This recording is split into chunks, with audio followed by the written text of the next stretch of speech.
Good morning बेटा। 2 minute wait कर लेते हैं और भी स्टूडेंट्स ज्वाइन हो जाए, फिर क्लास स्टार्ट करते हैं। ठीक है।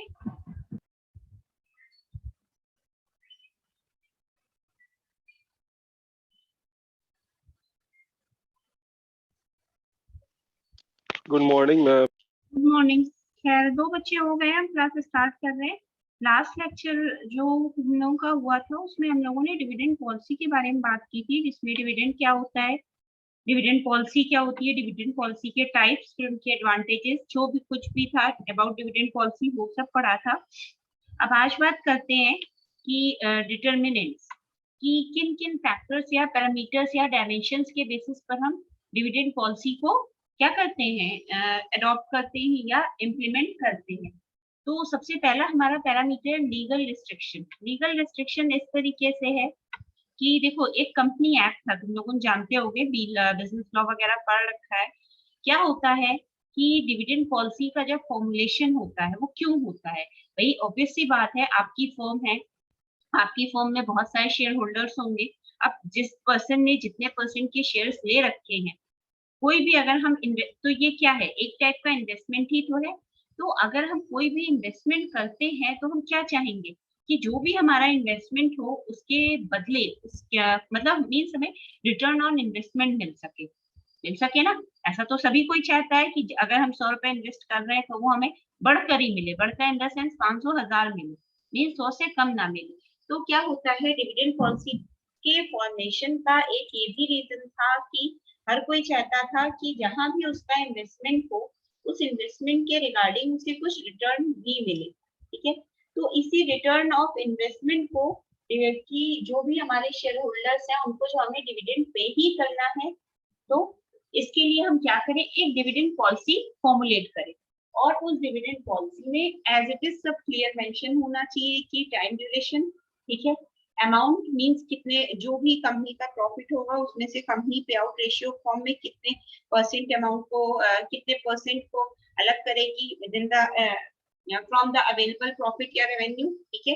तो ये सब काम जो होता है ये सब वर्बली होता है। इसके लिए क्या होता है, सब रिटन या ऑन पेपर्स होता है, डॉक्यूमेंटेशन के साथ होता है। इसीलिए लीगल रेस्ट्रिक्शन कहा गया है कि कोई भी डिविडेंड पॉलिसी हो उसमें कुछ भी फ्रॉड या फेक टाइप की चीजें नहीं होनी चाहिए। फर्म को ध्यान रखना चाहिए, मतलब उसको अपने जो भी उसके शेयर होल्डर्स हैं उनके राइट्स का भी राइट्स, इन्वेस्टमेंट राइट्स जो हैं या इन्वेस्टिंग राइट्स हैं या जो भी उनके फंडामेंटल जो कुछ भी है उन सबका प्रोटेक्शन भी फर्म का ही एक इम्पोर्टेंट काम होता है। ठीक है। नेक्स्ट है size of the earnings. Size of the earning ऐसे कह सकते हैं कि कितना अमाउंट का, किस अमाउंट का हमें प्रॉफिट हुआ है। ठीक है। उसी ही अमाउंट के अकॉर्डिंग ही हम अपना जो भी हमारा अमाउंट होता है, सपोज हमें 100 रुपए का प्रॉफिट हुआ, हमने क्या किया, 20 रुपीज को अलग करके 80 रुपीज से हमने डिसबर्समेंट मीन्स पे आउट रेशियो हमारा कितना होना चाहिए, रिटेंशन रेशियो कितना होना चाहिए, ये हमने उसी के अकॉर्डिंग ही फाइनल किया। ठीक है। नेक्स्ट है investment opportunities and share holders preferences.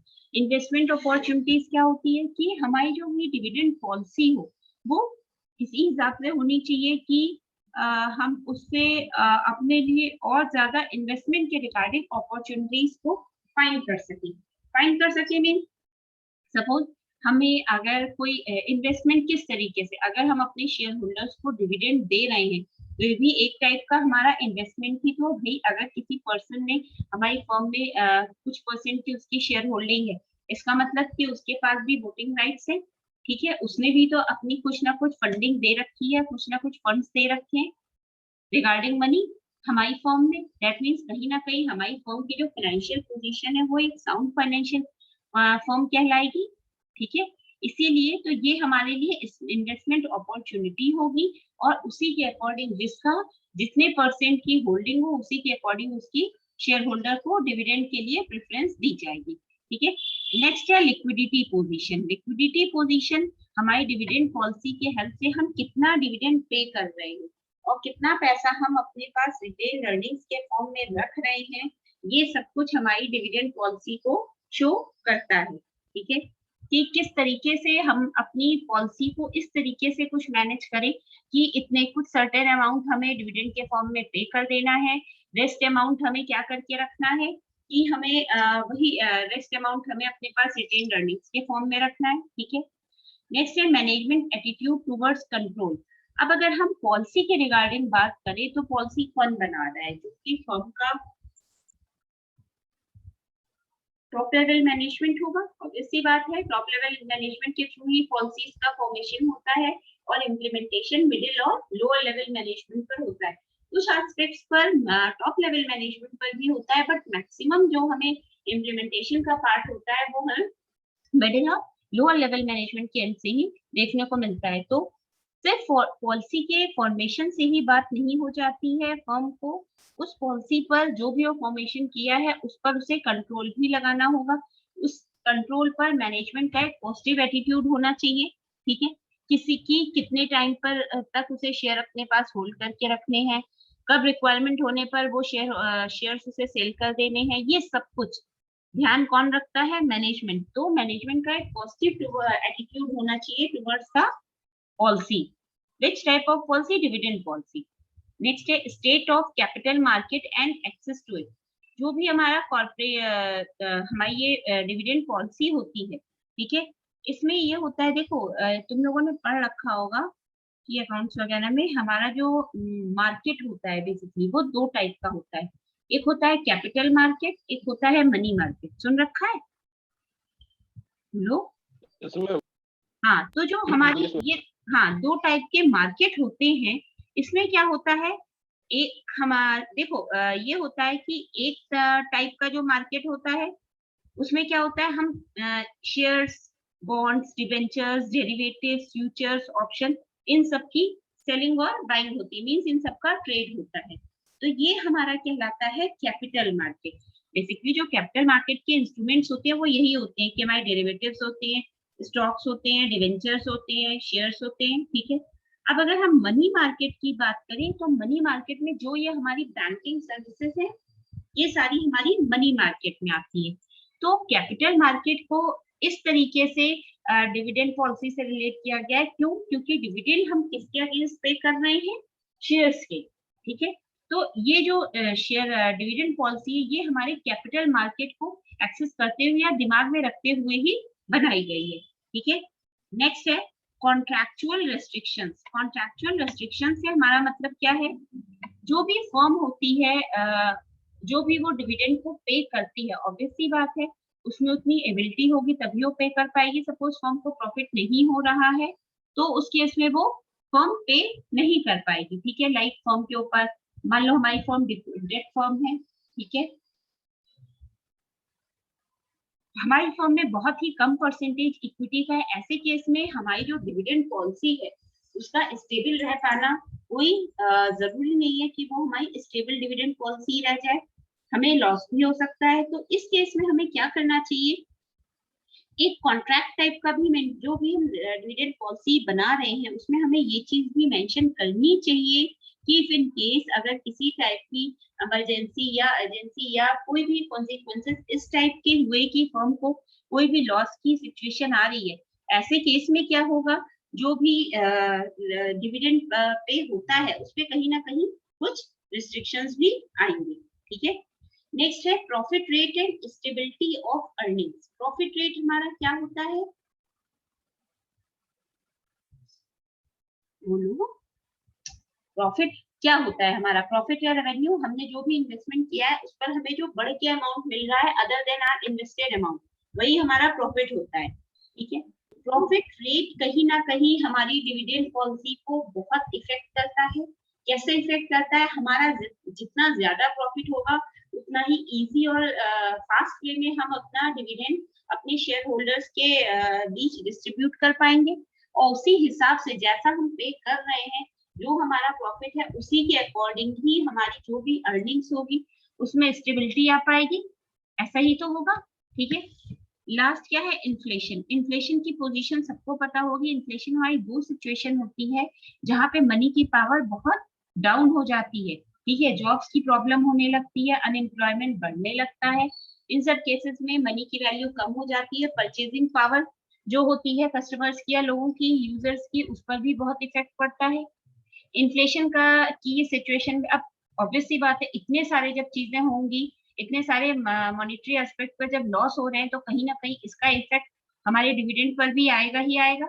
क्यों आएगा भाई? जब मनी की वैल्यू कम हो रही है, ठीक है, इकोनॉमिक जीडीपी हमारी कम हो रही है, इकोनॉमी कहीं ना कहीं डाउन हो रही है, इकोनॉमिकल ग्रोथ या डेवलपमेंट, लोगों में जो कंज्यूमर्स या यूजर्स है उनमें परचेजिंग पावर में कमी आ रही है, तो ऐसे केस में जो हमारा इन्वेस्टमेंट है उस पर जो हमें प्रॉफिट या रेवेन्यू जनरेट होगा वो भी कहीं ना कहीं इफेक्टेड होगा। अगर हमारा प्रॉफिट ही कम होगा तो ऑब्वियस सी बात है शायद हम उस केस में डिविडेंड प्रॉपर वे में पे ना कर पाए, जो कि एक जेन्युइन अमाउंट होना चाहिए। तो क्या होता है, जो इन्फ्लेशन होता है वो भी एक क्या करता है, हमारी डिविडेंड पॉलिसी को कहीं ना कहीं क्या करता है, इफेक्ट डालता है। अब प्रैक्टिकल कंसीडरेशन की अगर बात करें डिविडेंड पॉलिसी, सॉरी बच्चों, डिविडेंड पॉलिसी की, तो प्रैक्टिकल कंसीडरेशन में हमारी दो चीजें आती हैं। एक तो हमारा आता है पे आउट रेशियो, दूसरा आता है हमारा रिटेंशन रेशियो। जब से हमने एफएम पढ़ाना शुरू किया ये दो टर्म पे आउट रेशियो और रिटेंशन रेशियो बहुत बार हम लोगों के सामने आ चुके हैं। फिर से एक बार एक्सप्लेन कर रहे हैं। पे आउट रेशियो हमारा वो अमाउंट होता है जो हम डिविडेंड के फॉर्म में या अदर फॉर्म में, इंटरेस्ट के फॉर्म में, मींस बॉन्ड अगर किसी ने ले रखा है तो हमें उसे इंटरेस्ट पे करना है, अगर शेयर्स ले रखे हैं तो हम उसे डिविडेंड पे करेंगे। ये सब हम कहाँ से पे करेंगे? जो भी हमारा प्रॉफिट हो रहा है। तो जो हमारे प्रॉफिट के बेसिकली दो पार्ट्स हो जाते हैं, एक हमारा होता है पे आउट रेशियो, दूसरा होता है हमारा रिटेंशन रेशियो। पे आउट ही रेशियो ही हमारा वो अमाउंट होता है जो हम पे करते हैं अमंग आर शेयर होल्डर्स, ठीक है, या बॉन्ड होल्डर्स, जो भी है। दूसरा हमारा क्या है, रिटेंशन रेशियो। रिटेंशन रेशियो नाम से ही पता लग रहा है, जिसे हम अपने पास रिटेन करके रखते हैं, मतलब बचा के रखते हैं, जिसे हम अपनी रिटेन्ड अर्निंग्स भी कहते हैं, वही हमारा रिटेंशन रेशियो कहलाता है। प्रैक्टिकल कंसीडरेशन ये है कि यहीं से ही हमारे जो भी प्रॉफिट होता है उसका कैलकुलेशन स्टार्ट होता है, कि हमने कितना परसेंट अपने पे आउट रेशियो में रखा है और कितना परसेंट हमने अपनी रिटेन्ड अर्निंग्स या रिटेंशन रेशियो के फॉर्म में बोला करो बच्चों, थोड़ा बहुत तुम भी सेव करके रख रखा है, ठीक है। अब हम बात करते हैं पे आउट रेशियो की। तो कौन कौन से ऐसे बेसिक फैक्टर्स हैं जिनके बेसिस पर पे आउट रेशियो हमारा डिफाइन किया जाता है या डिसाइड होता है कि इतना परसेंट हमारा पे आउट रेशियो होना चाहिए, कंपनी को इतना परसेंट पे करना चाहिए, ठीक है, जहां जहां भी रिक्वायरमेंट हो। तो पहली है हमारी फंड्स रिक्वायरमेंट। पे आउट रेशियो को इफेक्ट या इन्फ्लुएंस करने वाला जो सबसे इम्पोर्टेंट फैक्टर होता है वो है फंड्स रिक्वायरमेंट। अब अगर तुम्हें अपने फर्म में किसी भी जो भी फर्म का ओनर है उसे अपने फर्म में ज्यादा टाइम या ज्यादा फाइनेंशियल फिनेंस के पार्ट पर ज्यादा फंड्स की नीड है, तो ऐसे केस में वो फर्म क्या करेगी, जो भी उसका पे आउट रेशियो होगा वो उसको कम कर देगी, ठीक है। साथ ही साथ पे आउट रेशियो को कम करेगी और उसी रेशियो में अपनी रिटेन्ड अर्निंग को बढ़ा कर रखेगी। जैसे एग्जांपल के तौर पर बात करते हैं, करंट टाइम में जो सिचुएशन चल रही है उसमें बात करें, कोई भी पर्सन चाहे वो जॉब ओनर हो या फिर बिजनेसमैन हो, सबको कहीं ना कहीं चाहे कम ज्यादा का केस हो बट इफेक्टेड सभी को ही है, ठीक है। तो उस केस में फर्म क्या करती है, ऐसे केस में अगर इसके की कोई सिचुएशन आ जाए तो फर्म क्या करती है, अपने पास रिटेन अर्निंग्स के फॉर्म में जो अमाउंट रखती है उसको वो वापस से इन्वेस्ट करती है, ठीक है, जिससे जो भी फर्म को प्रॉफिट जनरेट हो सकता है वो मैक्सिमम अमाउंट वो उसे इंक्रीज कराती है, ठीक है। बट एक ये भी चीज है कि इन केस फंड्स की रिक्वायरमेंट है और वो ऑलरेडी फंड्स हमने डिस्ट्रीब्यूट कर रखे, उस केस में वापस रिकलेक्शन ऑफ फंड्स क्या होगा, इतनी आसानी से नहीं हो पाएगा। तो इसी चीज को क्या करना है, हमें अपनी डिविडेंड पॉलिसी को प्रॉपर वे में कवर अप करने के लिए या स्ट्रॉन्ग बनाए रखने के लिए हमें क्या करना होगा, जो भी हमारी फंड्स की रिक्वायरमेंट है या जो भी हमारी नीड है हमारी फर्म को फंड्स की, उसको देखते हुए दिमाग में रखते हुए हमें पे आउट रेशियो अपना कम करना होगा, ठीक है। कि हम एक डेफिनेट अमाउंट जो कि एक होता है उससे हटके थोड़ा कम अमाउंट पे करें, कि इन केस अगर फर्म को किसी टाइप का फाइनेंशियल लॉस देखना भी पड़ा तो उस केस में वो उसको कवर कर ले जाएगी। ठीक है, नेक्स्ट है लिक्विडिटी। अब लिक्विडिटी की बात करें तो वो क्या बताती है, लिक्विडिटी पोजीशन किसी फर्म की क्या बताती है? बेसिकली अगर डिविडेंड के एस्पेक्ट में बात करें तो लिक्विडिटी पोजीशन किसी भी फर्म की एबिलिटी को बताती है कि वो फर्म अपने डिविडेंड्स को लेकर किस टाइप का डिसीजन ले सकती है या कैसा डिसीजन वो बियर कर सकती है। डिसीजन बियर करना मीन्स कितने अमाउंट तक का लॉस या प्रॉफिट या जो भी है वो बियर कर सकती है after paying out the dividend. ठीक है, नेक्स्ट है access to external sources of financing.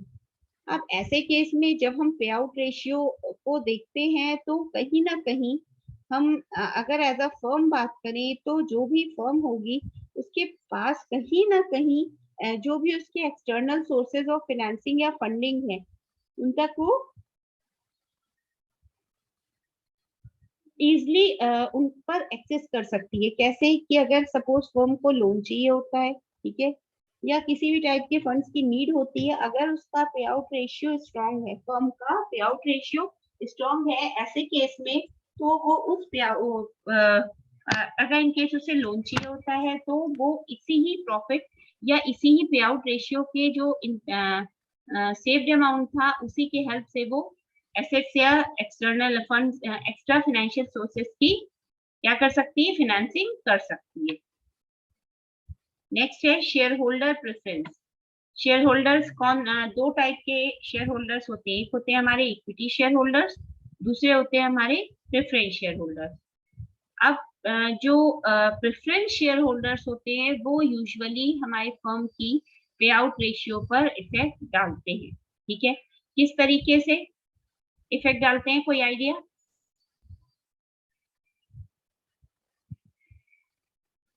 कुछ तो बोला करो बच्चों।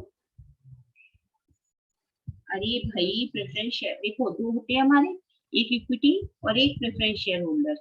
हमारे प्रेफरेंस शेयर होल्डर्स को ज्यादा प्रेफरेंस मिलती है because they have voting rights. ठीक है, ऐसे केस में हम जब भी हम अगर पे आउट रेशियो की बात करें और if in that case we have two types of shareholders like equity shareholders or preference shareholders, in that case we will prefer only preference shareholders। ठीक है, पे आउट रेशियो में प्रेफरेंस शेयर होल्डर्स का भी एक important role होता है।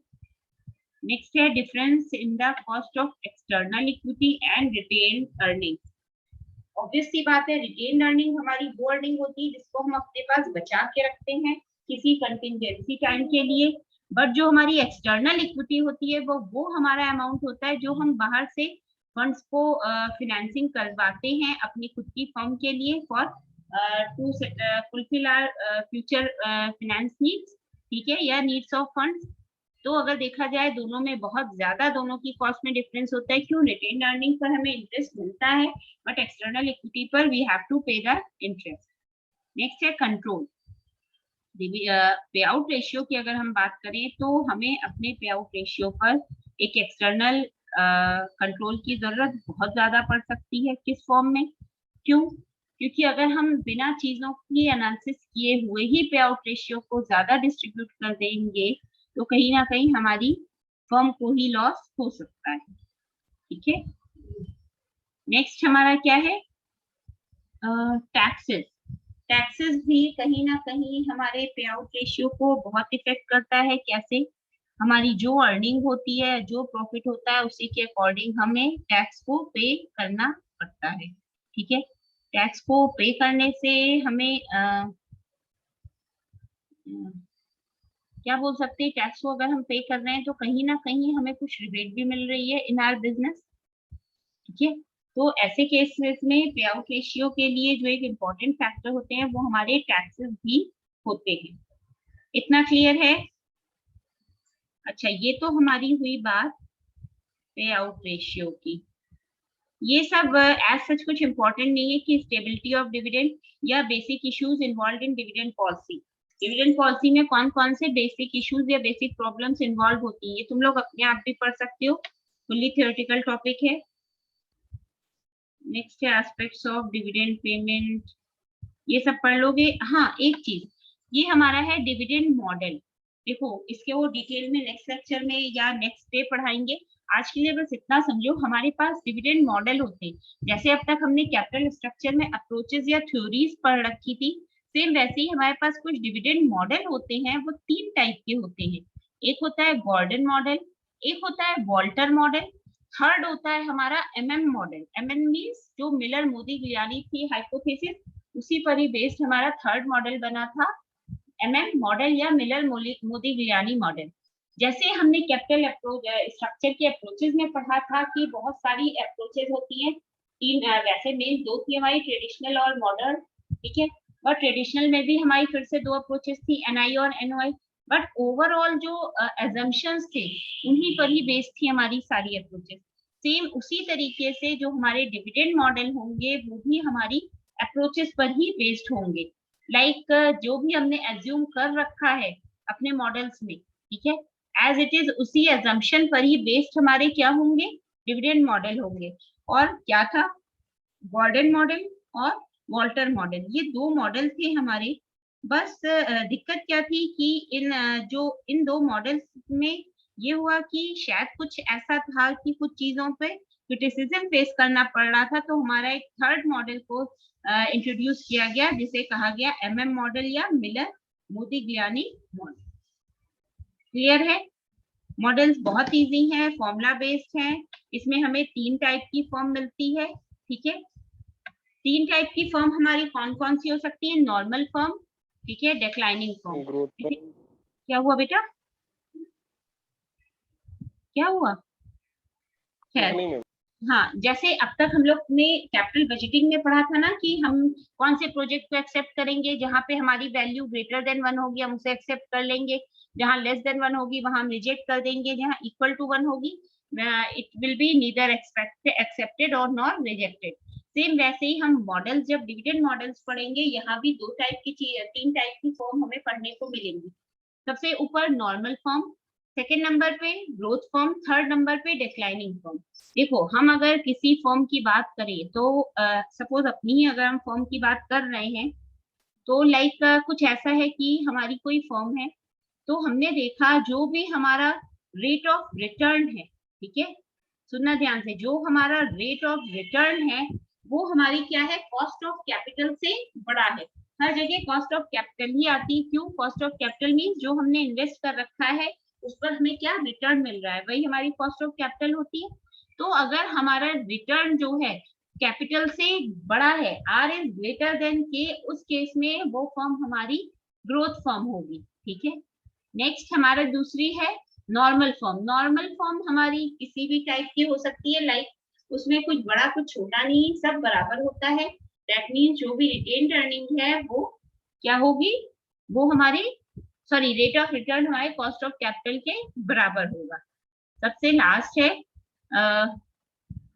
कि हमारी डिक्लाइनिंग फॉर्म। डिक्लाइनिंग फॉर्म हमारी वो फॉर्म होती है जहां पे हमारा rate of return cost of capital से भी कम होने लगता है, कि हमने 100 रुपए इन्वेस्ट किए थे, हमें आज मिल रहे हैं 60 रुपए, 70 रुपए या 50 रुपए।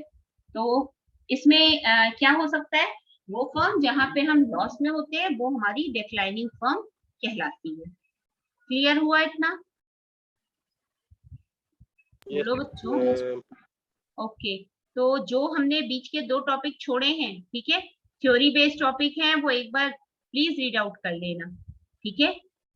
हेल्प मिलेगी, समझ में आ जाएगा, उसमें आज सच कुछ भी टफ नहीं है, बहुत ही सब इजी है। तो एक बार देख लेना, और बाकी जब कल नेक्स्ट लेक्चर होगा तब उसमें हम डिविडेंड मॉडल पर बात करेंगे। और एक और चीज, इस वीक और नेक्स्ट वीक सिर्फ 2 वीक्स ऐसा रहेगा, एफएम की क्लास जो मंडे, ट्यूसडे, वेडनेसडे और फ्राइडे को 11 बजे होती थी वो 10 बजे पर शिफ्ट हुई है, ठीक है। लेकिन सिर्फ इस वीक और नेक्स्ट वीक, सिर्फ 4 डेज, फाइन। अब हमारी क्लास 3 बजे से आईटी टूल्स की है, उसमें भी ज्वाइन होना। सिर्फ थोड़ा ही बहुत बाकी है उसमें, एमएस वर्ड और एमएस एक्सेल को लेकर, वो कंप्लीट करा के वो उसका सिलेबस वाइंड अप हो जाएगा, ठीक है। Yes ma'am. ओके बच्चों, थैंक यू, और फाइनल अटेंडेंस पोस्ट कर देना, ठीक है। ओके बच्चों, thank you. Good day ma'am. Okay बेटा।